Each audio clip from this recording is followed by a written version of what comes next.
యూట్యూబ్లో కామెంట్లు ఏమనంటే వీళ్ళ మిస్సెస్ గర్భంతో ఉంది కాబట్టి ఈయన గడ్డం పెంచాడండి, ఈయనకు కూడా మూఢనమ్మకాలు ఉన్నాయండి అని ఎవడో కామెంట్ చేశారంట.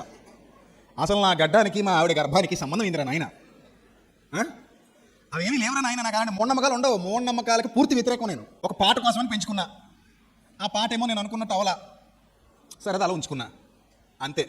అంతకుమించి ఇందులో కొత్త కథలు, మూఢనమ్మకాలు, అదేదో విశ్వాసాలు ఏమీ లేవు, ఉండవు మనకు అలాంటివి.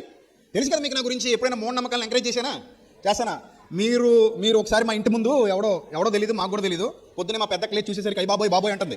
ఏంట్రా బాబాయ్ బాబాయ్ అంటుంది? ఏముంది బయట అంటే ఒక ముగ్గు, అందులో 2 నిమ్మకాయలు, 2 ఎండుమిరపకాయలు, మహా అయితే ఇంకా కోడనో ఏదో కోసి అక్కడ కొంత రక్తం చేసిపోతాడు. ఆడేదో చేసేస్తే నాకు అక్కడ ఏమైనా అయిపోద్దా? అదే కూర అక్కడ వదిలేస్తే కోసుకుని ఎప్పుడేసి తినేసే రకం నేను. అదే నిమ్మకాయ అక్కడ వదిలేస్తే పిండుకుని తాగేసే రకం. అదే కొబ్బరికాయ కొట్టి అక్కడ వదిలేస్తే పచ్చడి చేసుకుని తినేస్తాను ఇడ్లీలు నంచుకొని.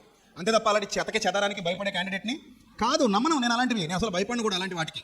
తొక్కడాలు, ఎక్కడాలు, చూడ్డాలు, భయపడ్డాలు ఇలాంటివి ఏమి ఉండవు. తొక్కినా మనకేం కాదంటే తొక్కుంటే వెళ్ళిపోతాం. అదే యాసిడ్ అయితే భయపడాలి, అగ్ని అయితే భయపడాలి, నిప్పులు అయితే భయపడాలి, ముళ్ళు అయితే భయపడాలి. నిమ్మకాయకి ఎందుకు భయపడతాం? పచ్చిమిరపకాయ కంటే ఎండుమిరపకాయకి రోజు తాలింపులు వేసుకుని ఎండుమిరపకాయ భయపడితే నాకంటే ఏది గొప్పదే? ఆ ఎండుమిరపకాయ గొప్పది కదా. అంటే ఎండుమిరపకాయ కంటే వీక్ ఉన్నాము మనం?